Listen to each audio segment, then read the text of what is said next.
understand trauma in a different way, and that we can have experiences that literally form every part of our personality, every part of our thought processes that don't tick those boxes. And so that was the last puzzle piece, not only for telling the story the way I wanted to, but for understanding my life.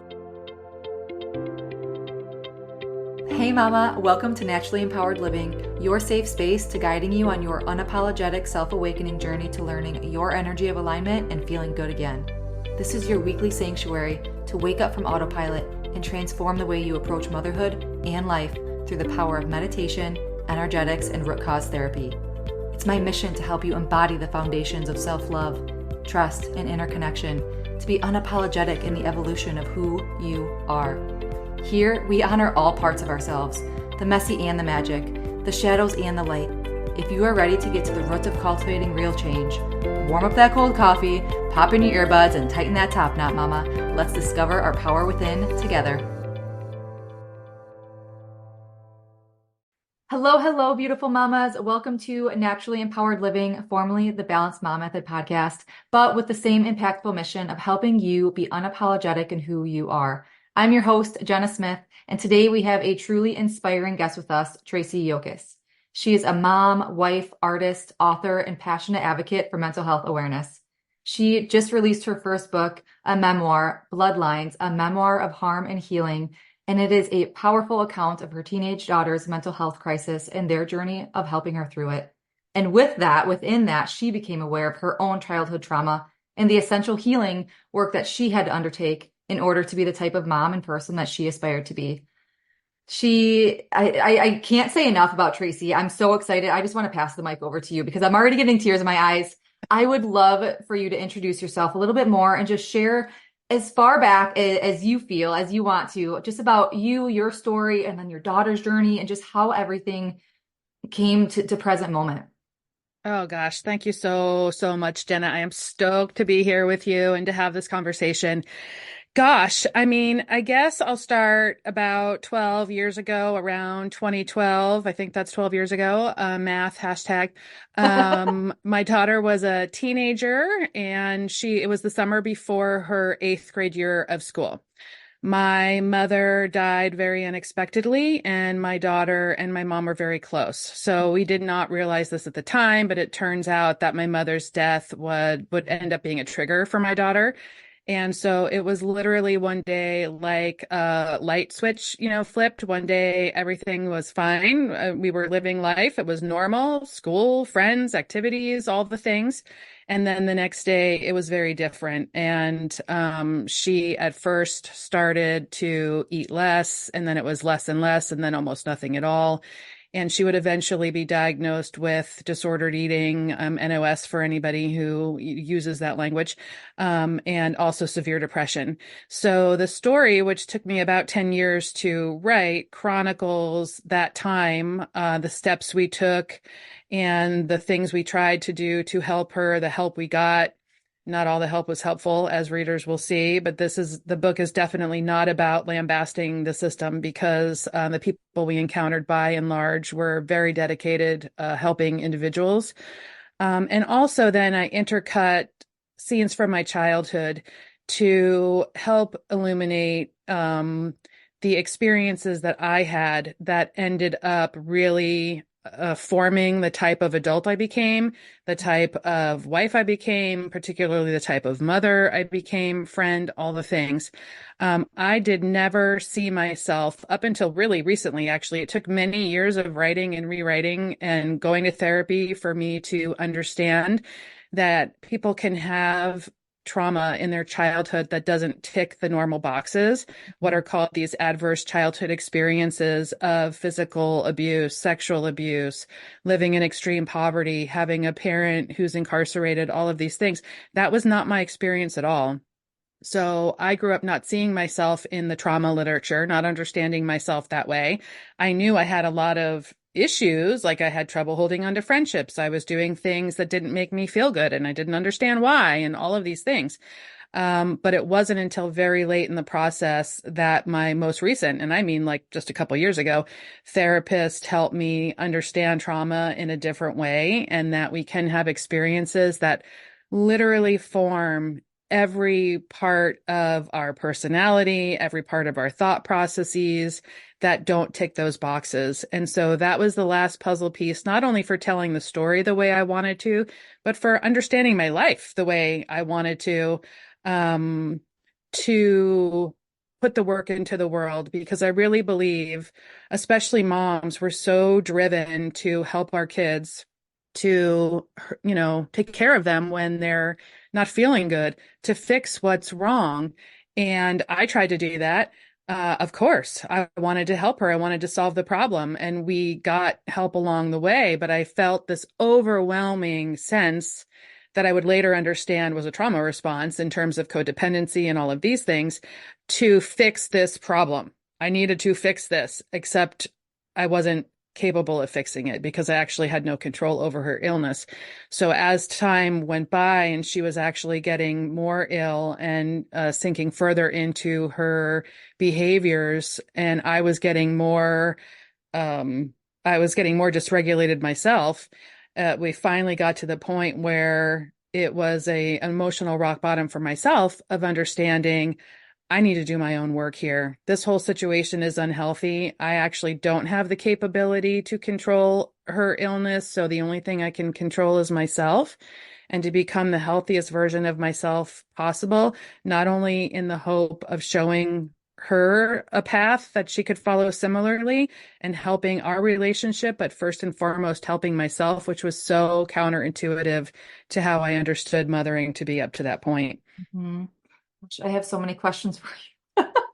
So the one note that I do want to say, because right when you said that the trauma without ticking all the boxes, because I feel like there's that normalization, or when we all are up, our upbringing, we all have responses, even our perceptions or how we took something from someone else's, just something that they said to us, and we took completely how we wanted to take it. Like that can be considered trauma, right?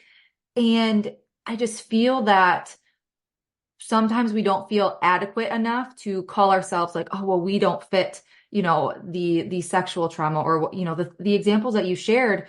So we just overlook it or continue to shove it under the rug. So thank you for sharing that, because I recently heard like the little T traumas and the big T traumas, or, different kind of vocabulary. And I'm like trying to figure out a different word than trauma altogether to make it more accepting within ourselves and whole within ourselves. Do you kind of resonate with that at all?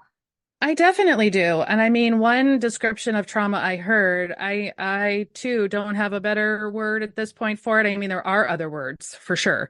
So Mhm. there are people who call it intergenerational trauma. There are people who call it little t, big T. There are people who call it being raised, my experience, by emotionally immature parenting. I think you're right. Everybody has to find the words that resonate the most for them. That's a tricky thing about healing, is we all process differently. We all understand differently. We all have our own way of viewing the world. So words can be complicated. But yes, I mean, I didn't see myself that way. And what I didn't expect at all was to, when the patterns, because it's about the patterns Mhm. and the way, I mean, from the time we're still in our mommy's tummies, I mean, we're talking about stuff that gets handed down through the generations that our parents didn't know where it was traumatic for them, and back, and then they have their own experiences. So Mhm. one way I heard it described that I think was very helpful too was that it's less about the actual thing that happens and more about how you are met. Because remember, we're children. So this is happening to us a lot. A lot of it starts before we have language at all. So it's how we're met when these circumstances that are less than optimal happen to us. Mhm. So are we met with compassion? Are we met with understanding? Are we met with conscious presence by our caregivers?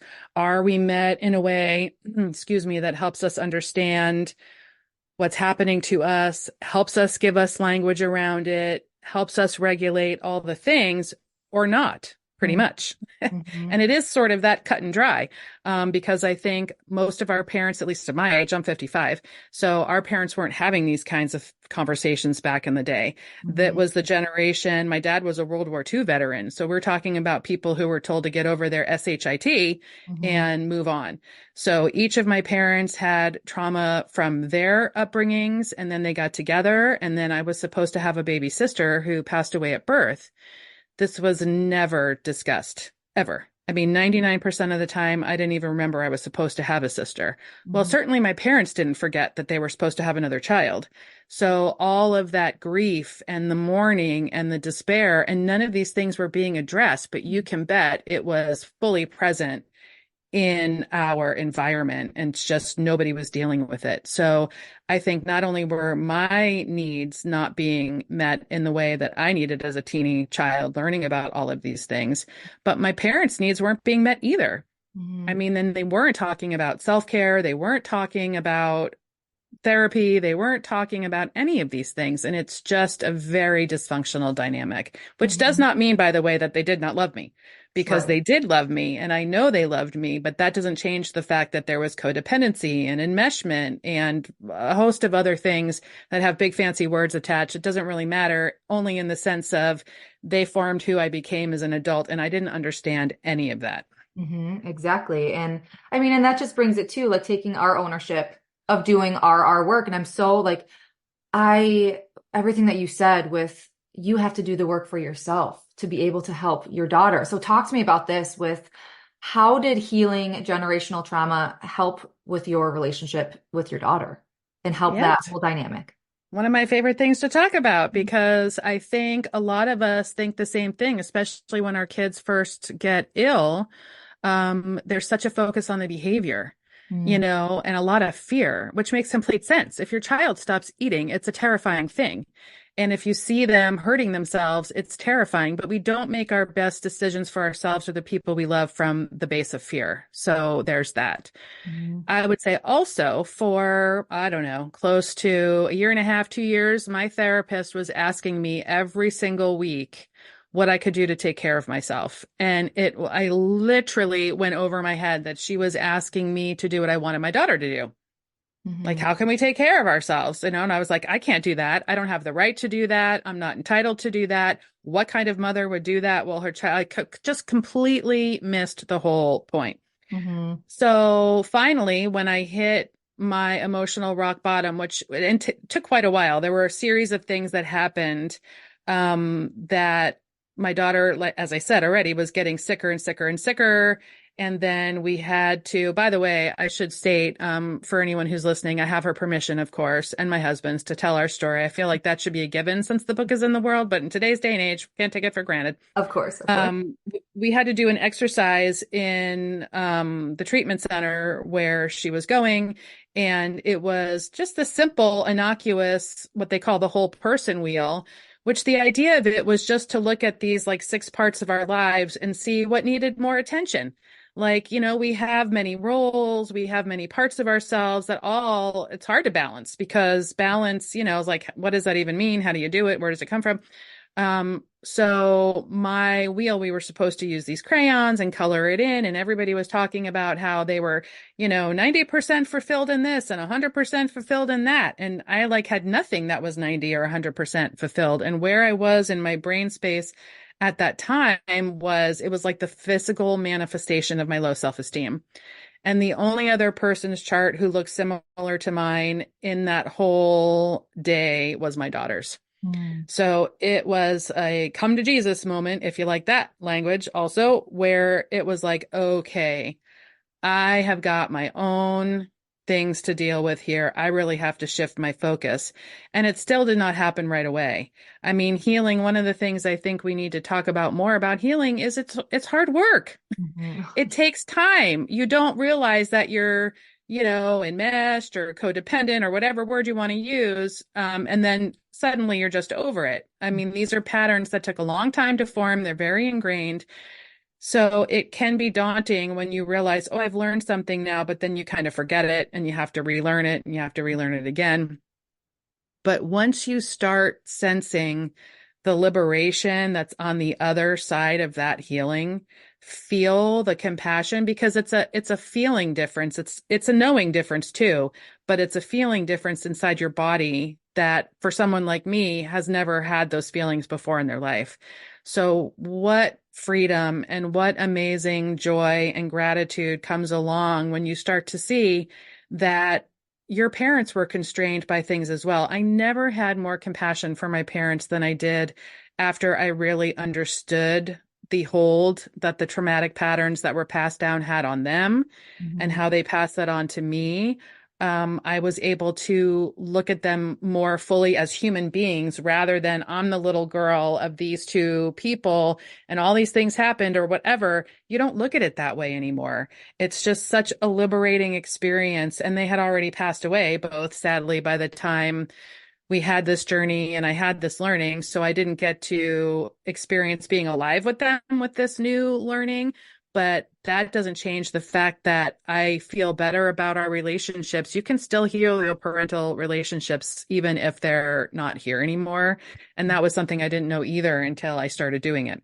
Mhm. And so tying up to your question, because I went all over the place there, but tying back to your question, all of this helped my relationship with my daughter in different ways over the long term. The immediately, while we were still in the throes of everything that was happening, I had to learn how to regulate my nervous system so that I could be more calm and present with her when she was dysregulated, which required me to take care of myself because I needed to understand what was happening inside me every time she got triggered. I was getting triggered and and off we went.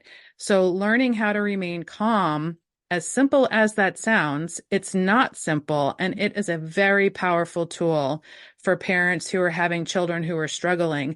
Learning how to regulate your own nervous system, many of us didn't get that in childhood, is such an important tool for helping our kids who are struggling. Amen. Oh my gosh. Yeah. I there's just so much depth and there's so much just honoring and acknowledging within ourselves and allowing it to come up because of the generation, let's say that we're in, where we came from or where our parents came from, kind of what you were saying a little bit ago of we're kind of that first bit of like voicing it, of seeing it and doing something about it. And I feel that within all of me, like there's this ripple of change that's happening. And it's so beautiful to see and just the unfolding of it. So what are some common themes of like generational healing as we battle within, our what do you want to call it? Our past selves, our inner child, our, breaking generational patterns within disordered eating, since you've had, experience with that, depression, may possibly self-harm. I know that these are very personal, very sensitive topics, but kind of how can you speak on that a little? Yeah, I'm an open book for better or worse. So I love this conversation. Thank you. yeah, absolutely. Well, gosh, that's a big question. So, in regard to, let's just say, starting out with eating disorder, weight, body image issues, and being female in America, I mean, we're all kind of aware that that's a really still very problematic situation. Mhm. My body in my childhood was like the center, especially for my mom, of her ire. So I didn't look the way that she wanted me to. She and my pediatrician put me on my first diet when I was 11. I basically stayed on a diet until I was in my 40s, doing that whole yo-yo thing. I was never diagnosed officially with an eating disorder. I'm not sure what people in my generation were. I don't know that that was a regular topic of conversation then, to your point. But certainly I learned my whole worldview got filtered through my body in place and time and what people thought about it, what I thought about it, what was going to be done about it, what needed to be done about it, using diets and going to the gym, things that could be self-care as weapons actually against myself rather than using them in a healthy way. So all of that dynamic I knew didn't feel good as I was a kid, and it didn't feel good as I grew up. But because I didn't really understand how patterns repeat and this sort of thing, when I had my daughter, it was like, oh gosh, I don't want to do what my parents did. So I'll just do the opposite. So try not to talk about it, not talk about food, not, do any of the same things that were done to me, but opposite doesn't turn out necessarily to really be that different energetically. Mm-hmm. So it's really complicated because I think there are parts of it that are universal, but I also think it's very, very personal. Mm-hmm. So for me, I don't believe I would have been able to learn all the things I learned if I didn't have a regular therapy routine in my life. I got into therapy the first time when I was 30. I'm 55 now again, when my daughter was 6 months old, because I knew I don't have a good relationship with my mom. Things are really complicated. I don't want to replicate this. I don't exactly know everything that's going on. And it was very helpful. I did see a bunch of dynamics. I did learn a lot of things. I ended up staying in for a few years back then. So over the years, it's been, time in and out and in and out.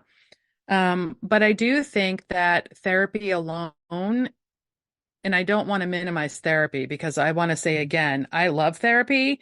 I'm pro therapy. I think every human being on the planet could benefit from therapy. Anyone who has the wherewithal in any way, shape, or form to get some therapy, I think will benefit from it, especially if you're working with a therapist who, not everybody is good at what they do. That's a reality. But if you're working with a skilled therapist, you can learn so, so much.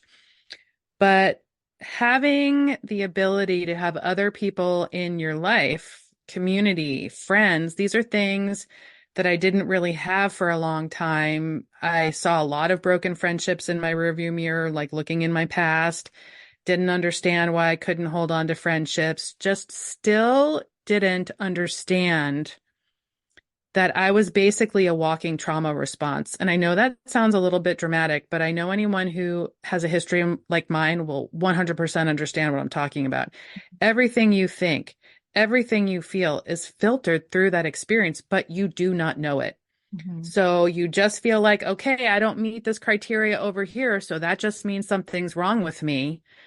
Well, there's maybe something wrong. I hate that word, but there's maybe something wrong with the way you're engaging with people because of where it's coming from, but there's not something wrong with you. Mm-hmm. So while we do need to maybe learn some new language, maybe learn what it means to have a boundary, maybe figure out what our values actually are, because I didn't know that I could even choose my own values until I was in my 40s. Mm-hmm. I mean, all of these things, some may resonate with some people and not with others, because as I said, it's very personal.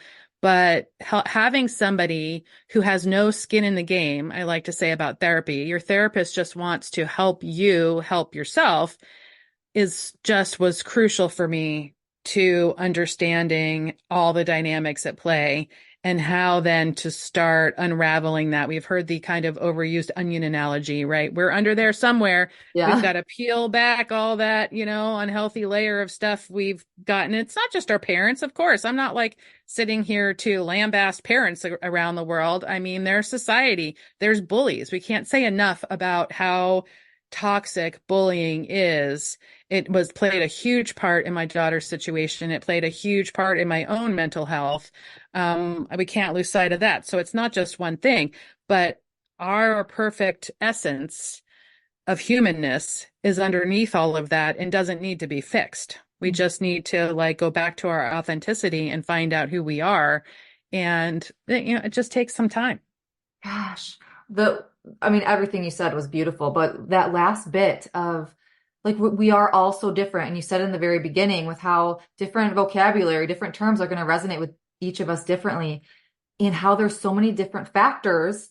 I just like umbrella it, external factors, internal factors, because there's so much and we can't identify. I mean, even within ourselves, let alone helping someone else through it, there's so much just capacity and complexity. And I feel like you just hit the nail on the head with going inward and focusing on you, focusing on being you, because by being you and finding your authenticity, you're going to be able to, okay, maybe this friendship didn't work out because we are on two completely different paths, or maybe because I wasn't treated how I know that I need to be treated. Like it's the perspectives. It's when we are confident in who we are. And I just got chills down my body when you just finished with that, because it's so beautifully said, because there's so there's so much noise, right? There's so much out there. But when we come inside and really like get to know ourselves and get to know our own beings and essence, then we can move outward.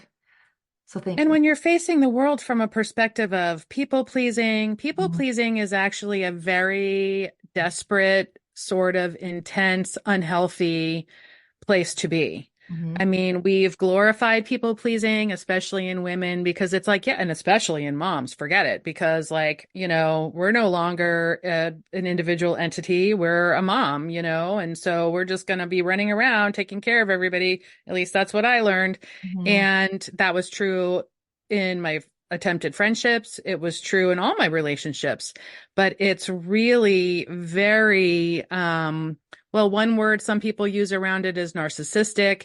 I Mhm. think it's true because that's all about yourself. It's not actually about the other person. So it doesn't mean as we get healthy that we no longer do things for the people we love. Of course, it doesn't mean that. Where are we doing it from? Where is it flowing from?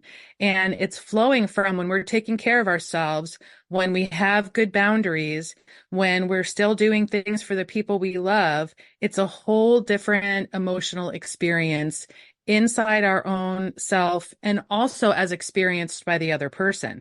Mhm. So, like sometimes if you imagine your brain sort of before it's healed, it's like, whoa, there's rumination, there's all the things, there's rejection, there's low self-esteem, there's all those bad core messages, and I'm selfish and Mhm. everything is coming in and going out through that mess. So I can't necessarily say concretely what does that mean for how somebody else experiences it, except for yucky a lot of the time. Mhm. Like you're trying to get what you need in a way that's sort of really unhealthy and desperate. Whereas when you start to uncover your authentic self, just like you said, you're more balanced, you're more in alignment. It takes work, but you're more comfortable with who you are. Mhm. And I know I listened to you before. You say you met your husband, like right after you started to really love yourself. Boom, there he was. I Mhm. mean, that happened to me with my friendships.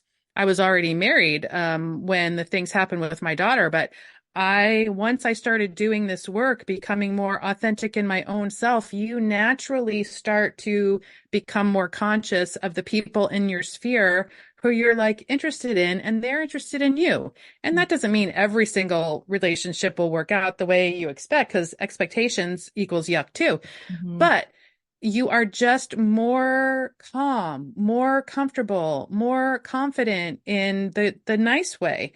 And you can attract people into your world. I have a community of women who come together to do art now because creativity was a huge part of my healing journey.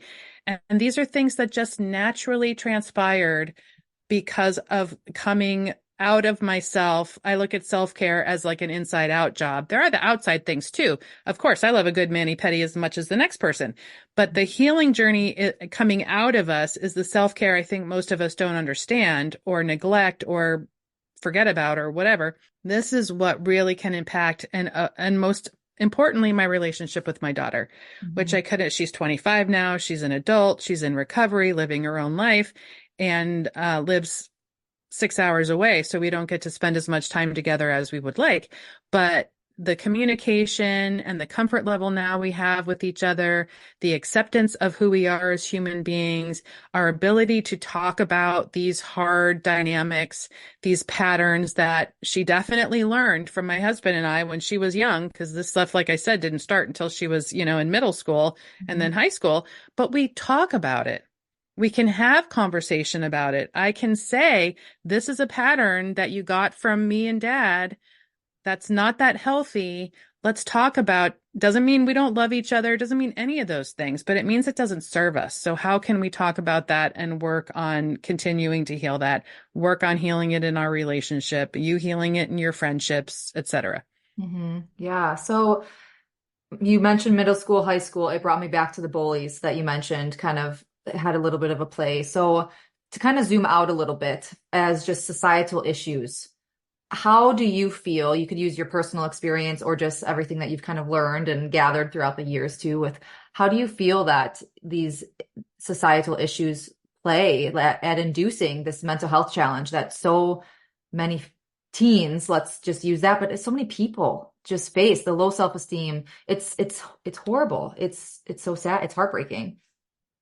Yes, and the stats are sadly moving in the wrong direction. We know that post-pandemic, kids are struggling more than ever before. So it's a very serious concern and something that needs to be in daily conversation. I feel from my perspective, I mean, we could talk about social media all day long. I mean, I don't know having, I mean, of course, parents should try to have boundaries around social media, but it's just so hard. It's so pervasive today. But from my perspective, I feel like, again, it sort of comes down to we can only control ourselves. Mhm. And so, how are we talking about mental health in regular, everyday conversation in our home? It does not mean that someone in our house has to be diagnosed with mental illness, although statistics bear out that tens of millions of people have diagnoses in children and adults. So, if it's not on our home, we certainly know somebody who's struggling with their mental health. We might not know that we know because there's still a lot of shame around it. Mhm. So I say we all have responsibility for normalizing these types of conversations, whether we think somebody has a problem, quote unquote, or not, because we have to get more comfortable talking about it, not only for the benefit of ourselves, but for the people we care about, our coworkers, our friends, our family, our community, in a very grassroots sense.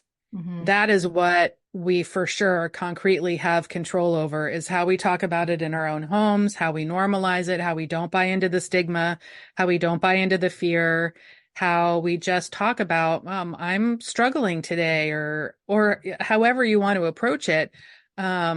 It's just very important we've lopped off our heads for some reason from the rest of our body, so we don't have those problems talking about other physical conditions. If we have, God forbid, cancer or something less severe, I mean, we just talk about these things, and we have to make talking about our mental health just as normal as talking about anything else. Mhm. Do you feel comfortable sharing just an example for our listeners? Kind of how does a conversation look within your household? Like with you struggling or a family member or anyone?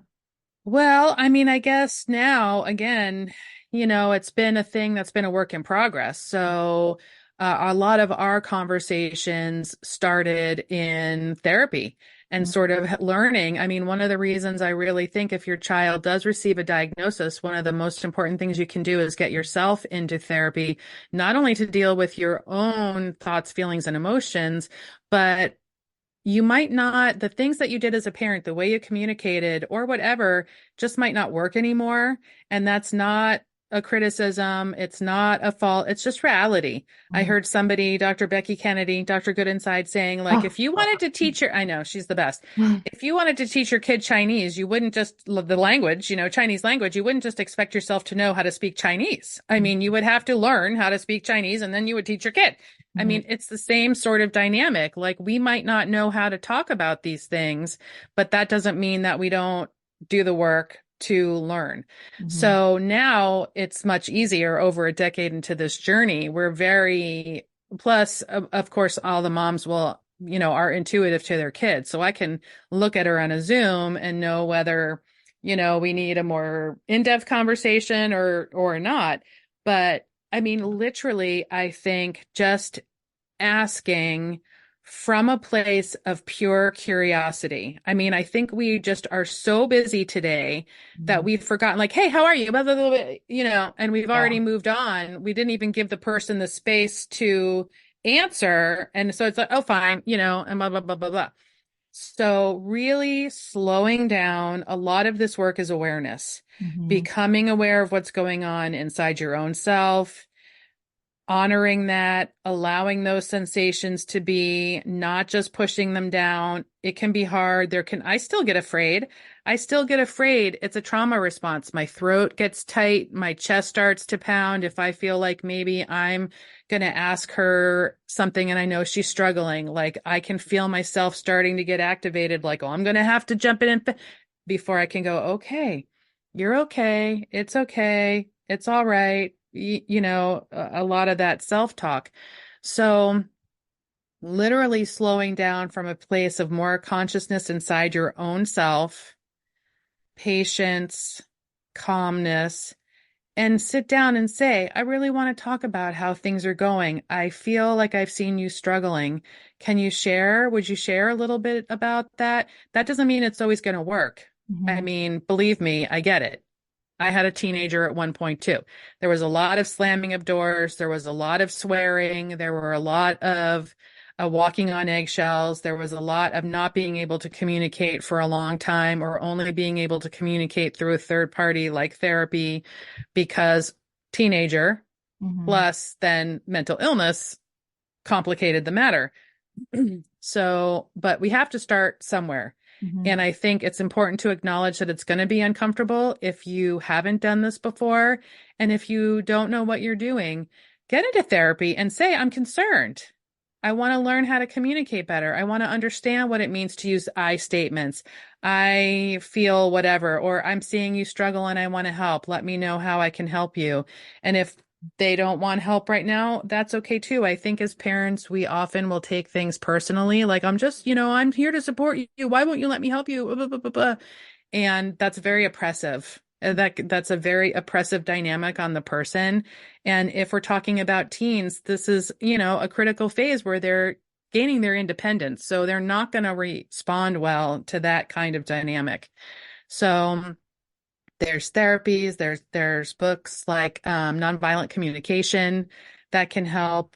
But I would say, again, I know I'm sounding like a broken record here, but trying not, if you really feel like your child is struggling and you suspect mental health issues, mental illness, don't assume it's behavioral. Like a lot of times we just assume because that's how we were trained, my kid's just acting out. It's like just a teenager thing. And that could be true. Of course, that could be true, but don't assume that it's true. Mm-hmm. Is to try not to go it alone. And if you get into therapy and you and your therapist are working together, you learn better communication skills, you have a more open dialogue, even if you don't experience nirvana in the short term, that's laying the foundation for as they get older for you. We all, like we know, right? The kids kind of go away and then they come back again. We all did it. We went away and well, not all of us, but we came back again. Mm-hmm. Um, but you want to have that foundation of being the healthiest version of yourself that you can, the most self-cared version of yourself that you can, so you can have the secure attachment and work on healthier relationship when the timing allows it. Mm-hmm. You mentioned awareness, and I instantly because I have a 5-year-old and a 2-year-old, and my 2-year-old isn't quite there yet. She's, just learning how to talk, but my 5-year-old is very in tune, very, working on the communication and the feelings, the big feelings. He's my little Hulk Sour Patch Man, but he's so sensitive, so we're very interactive in that sense of the sensitivity, the Velcro to me, then the aggression. And when you said the awareness, because him and I have been talking a lot about awareness, even just the spatial, awareness around you, crossing the street, that type of stuff, but also the internal awareness and your internal feelings. And coming from a parent's perspective, I feel like my child wants to always have heart to hearts at bedtime. I don't think he's stalling, but that's when he opens up and I'm like, oh my gosh, Jace, I'm so tired. Right. But I've come to just embrace these moments because we have our deepest, he's such a wise old soul. He's so just smart. And the other day it came to me because he was saying I'm just a struggle boy. We had a hard day. He had a hard day, big emotions. I'm just a struggle boy. Life is so hard. And in my mind, I'm like, Jace, you're 5 years old. But I caught myself because the acceptance of his feelings in that moment. And I was so proud of myself for not saying you're only 5, because for him, I mean, we yelled too much that day. And, then we talked about well, we asked you 3 times, politely. And so we had that conversation back and forth. And it was just a big revelation moment of the acceptance of where they are at the space or time that they are. Let it be, 5-year-olds, teenagers. I'm scared out of my mind for teenage years in schooling. And oh yeah, so I just feel so deeply with just the communication, the love, the compassion, what you shared a little earlier with just knowing that you are a safe space, you are home and you are always there for them. in, when they're having their struggles and going through their hard times. Absolutely. I'm so glad you shared that story because it's amazing. And it's a perfect example. I mean, yeah, we have a tendency, and I know I didn't catch myself because that's not how I was parented. And Mhm. it's like, so and so hurt my feelings or whatever. It's like, oh, well, what are you going to, brush yourself off, kind of get over it. Mhm. Or how do, what our kids say impact us? Are we talking about how that hurt our feelings? I didn't do that because, again, I didn't know that I could. I mean, the thought never even entered my mind. I think, your generation of parents, I don't want to use the word smarter because that makes it sound like I'm saying I'm not smart. And that's not what I mean. But I mean, we just were not parented that way. Mhm. And the thoughts never even entered my mind. So being able to have that dialogue with my daughter didn't exist for us until she was much older. Mhm. So I want to say that it's never too late. I really believe that. I mean, as they get older, maybe there's more undoing to do if they don't have the foundation. But I saw a meme not that long ago, similar to what you were just sharing about how it was like somebody's daughter left their paper at school, like little, 4 or 5 years old. And they were so upset. She was so upset. It was so important to her. And the idea of it was, well, you can blow off your kid. Like it's just a piece of paper. What do you, for whatever, you'll get it tomorrow. But it's not going to be a piece of paper when they're a teenager. Mhm. It's not going to be a piece of paper when they're in college. And if you don't have that relationship that enables them to share their thoughts and feelings and experience, help them with that discomfort, help them work through that dysregulation, then over a piece of paper, they're not going to come to you when it's something else. And Mhm. they're not going to have the tools that they need. So again, it's important to me to say that this isn't about berating ourselves for not having these skills. Many of us got them when we were young, but many of us did not. Mhm. So it's about empathy and compassion for ourselves and just having that understanding. And again, the word awareness so that we can start to work on those dynamics and work on the relationships with the people we care about most. Exactly. It's so hard though too. I mean, because I feel like I got thrown into the spiritual awakening, I call it, of just this healing journey of myself when my oldest was born. And I'm just like, holy F, because it's like, I have no idea what I'm doing, how to be a parent, how to do the da da da da.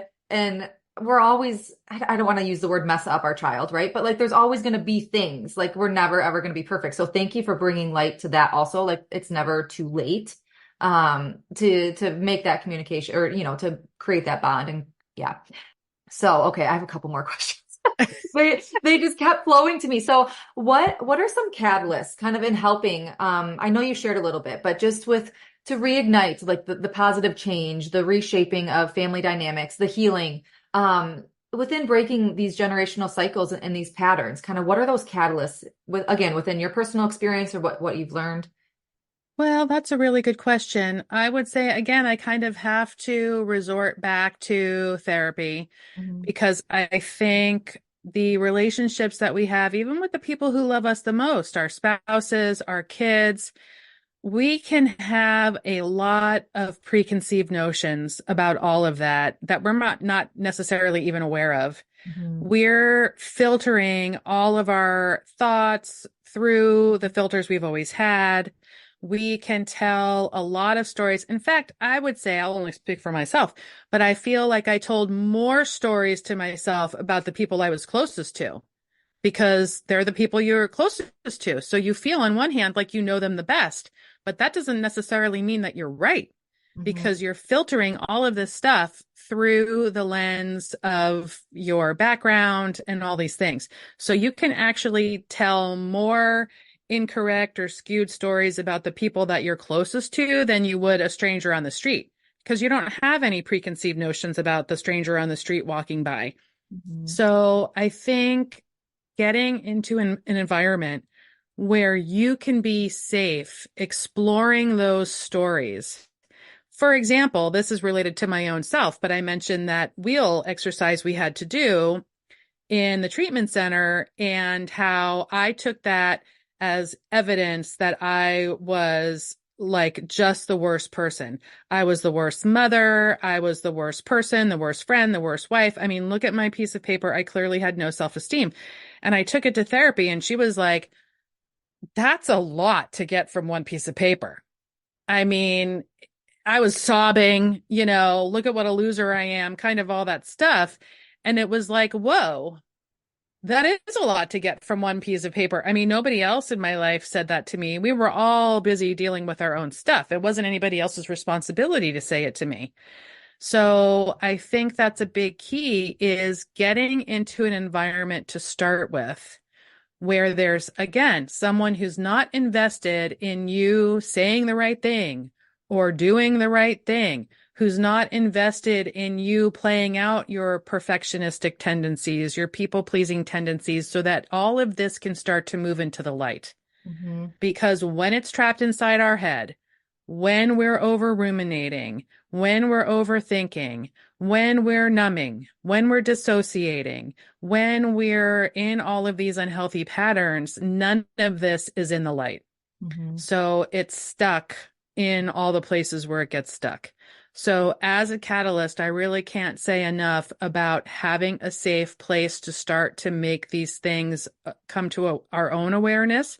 And then that person, a therapist, will help you with tools we all need a toolkit. As much as I kind of railed against that for a while, we need toolkits to cope with tools that we will use. Mm-hmm. Putting 800 tools in your toolkit, if you're not going to use them, doesn't matter.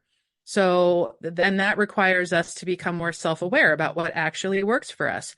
For me, journal writing, for me, having a gratitude practice, being in therapy, using meditation, these things. Well, that doesn't work for everybody, and that's totally fine. Mm-hmm. But you can't work on these patterns until you know they exist. Mm-hmm. And that is a crucial, crucial first step. Then for me, a natural outflowing of that was having friends, finally in my 40s. Having friendships out that I still have now that I'm in my 50s with the same people, and then creating community where we don't necessarily have the depth of conversation, that really goes deep, deep, deep every time we get together to do art. But we are like-minded women wanting to live more authentically, coming together to play and have fun and to grow, who call each other on our shit. So if we're sitting there, the thing that's so powerful about a creative practice is it's a mirror held up to our face. So we hear our inner critic. As soon as we start making art and go, God, that's ugly. I mean, we're all over it if someone says that, because I feel like if you call something you create ugly, you might as well look in a mirror and say the same thing. Mm-hmm. But again, it's becoming conscious that you're doing it. Most of the time, women are saying these things. I'm sure men do too, but I just teach women. Mm-hmm. They don't even realize that word came out of their mouth, Mm-hmm. or that the criticism and the judgment came out of their mouth. So you have to be caught sometimes, and I mean that in the best way, doing these things to go, oh my God, I do. I judge myself all day long, and work on healing that pattern. Mm-hmm. And then taking a few minutes, I don't advocate living in the past, but that's how we track our journey. So now I can say, if back then I probably had consciously and unconsciously negativity running through me like 95% of the time, now it's probably down in the 30s.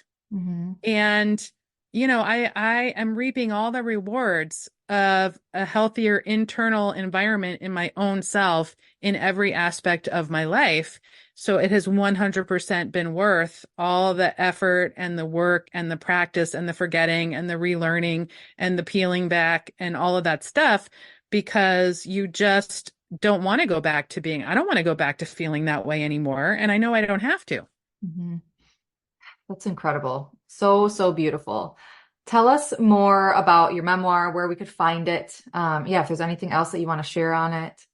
Thank you. So yes, it's called Bloodlines, a memoir of harm and healing by Tracey Yokas. It's available everywhere books are sold, in paperback, and Kindle version is available, or Nook if you're a Nook person.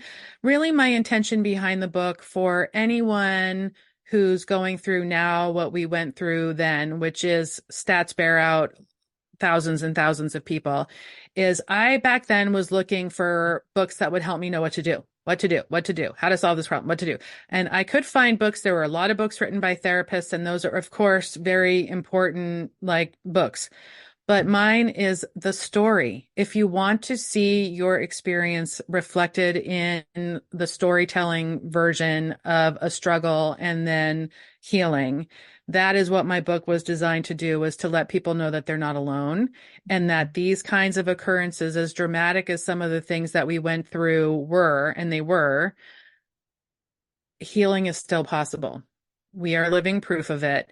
In the book, it might seem like, because it's a book, oh, it's like, 300 pages and their problems are solved. That's not exactly how it went. But I really wanted people to be able to see themselves in our story and know that there's hope and know that they aren't alone.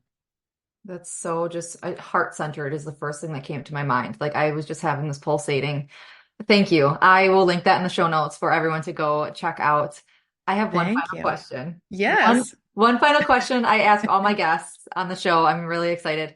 Is you already shared one, so I'm gonna ask you to share another one. But what are some moments within your life that you just knew, like you knew that you were in, I call it your energy of alignment. So that you were authentically yourself. It could have been a choice, a crossroads, and maybe you took the wrong one, but then you got back on. So kind of when you knew that you were authentically yourself following your path, can you just very open-ended, I know, but that's the beauty of this question too, is just take it wherever you feel led. Thank you. Well, I feel like maybe early on, it was when I finally had the actual realization that taking care of myself was the right kind of priority to have. Mhm. That was a huge insight. And I think people can expect insights to be really big, life altering, like we're moving, and they can be, of course. But in my experience, a lot of my insights came in the quietest moments. And Mhm. it was a new insight that didn't change necessarily how my world looked on the outside, but it changed everything how I was experiencing my world on the inside. Mhm. So having that realization about self-care and determining to focus on myself as a means of healing really was one of the most profound moments. And then getting quiet enough to tune into my intuition. So what did that mean? What was it going to look like? We were still in the throes of a lot of struggle, and then rediscovering a creative practice that was very, very simple at first, but then took on a life of its own as time went by. But allowing myself the opportunity to focus on that and then use that again. I didn't really look at it this way at the time, but it was like then my creativity, which was fun, got hard. And I Mhm. had to explore, like, why is this not fun anymore? Well, it's not fun anymore because of I was doing to my process on the inside. Mhm. So, like, writing myself a note that says my creativity is fun, like letting go of that tight clenching all the time, not good enough stuff really was repeated many moments, because as I said, it doesn't happen in one go, but was the foundational approach to layering on top of that. And then now I try to create workshops and programs. I teach art classes for people who don't consider themselves artists, because we're all artists. I teach a workshop. I just created a workshop for our inner critic. So using my really basic lived experience in regular words to show people that anyone can do this work. It's not like some big secret. It is hard, but when we come together in community, it's a beautiful mix, because we really thrive when we can thrive alone, and that's part of a healing journey, realizing you actually like to be with yourself. But Mhm. how that plays out is in community with people we care about and people we love, and being able to love and receive love and to give it in the way I want is such a beautiful gift. Beautiful. Thank you. So where can we find you? TraceyYokasCreates.com. Just my name, TraceyYokas, creates.com. Talks about me, our journey, my toolkit, my classes, the book. And there's a free workbook for 32 pages with my top 8 tips if people are struggling with what we went through, having a loved one with a mental illness, mental health diagnosis. I'm going to be doing free workshops, just talking about the tips, answering questions, anything I can do to share the information that we've learned over the last 10 years or so. Thank you so much. I will link everything in the show notes. And thank you so much for your time. I know this is going to be an hour-long episode, so I thank you for your extra time and just energy and space to be here with us today. Thrilled to be here. Thank you so much, Jenna. Really, really appreciate it. Thank you so much. Until next week, my mamas and you, Tracey, simply continue to be you. You have everything inside of you to learn your energy of alignment and be unapologetic in who you are. We are sending our love and light. Did you find this episode relatable or empowering? Peace with Mama Vavio. Thank you for spending this sacred time with me on Naturally Empowered Living. I pray this episode has brought you a step closer to tuning into your energy of alignment. And if it has, please consider leaving a written review sharing how this show has impacted you. Your feedback truly lights me up and helps other moms find their way to this community. And if it feels right, please share this episode with another mom who might be struggling to remind her that she's never alone. Be sure to check the show notes for more ways to connect and explore how we could work together to reclaim your power and deepen your relationship within. Thank you. I appreciate all you are and all you do.